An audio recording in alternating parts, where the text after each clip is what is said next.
शेतकरी मंडळी, आज आपण आहोत आपल्या व्यायामशाळेमध्ये। आपण बघू शकता की आता हे इथे जे आपण बघू शकता की व्यायामशाळेच्या इथे हे फरशी पूर्ण दबलेली आहे। इथं आतमध्ये पण आपण या इथं पूर्ण हे जे आहे ते पूर्ण गड्डे पडलेले आहेत। आपण बघू शकता पूर्ण गड्डे पडलेले आहेत, पूर्ण खराब झालेली आहे फरशी पूर्ण। तर ते आपल्याला त्याचप्रमाणे गावातील बरेच मुलं आपल्या इथं व्यायाम करण्यासाठी येत असतात। या मुलांना आपल्याला हे पूर्ण क्लिअर करून द्यायचं आहे। या कामासाठी आजपासून आपण या कामाला सुरुवात केलेली आहे। पूर्ण आपण बघू शकता पूर्ण हे खराब झालेलं आहे। इथं बघू शकता की पूर्ण या जे रूम आहे या रूम मध्ये चांगला खोल खड्डा पडलेला आहे। आपण बघू शकता हे पूर्णच काम करायचं आहे।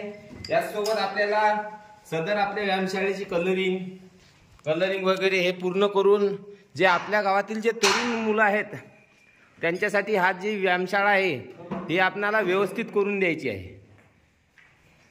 याच्यामधलं बरेचचं जे सामान आहे याची तुटफूट अवस्था झालेली आहे, हे सुद्धा आपण रिपेअरिंग करून हे सुद्धा यांना क्लिअर करून देऊ। धन्यवाद।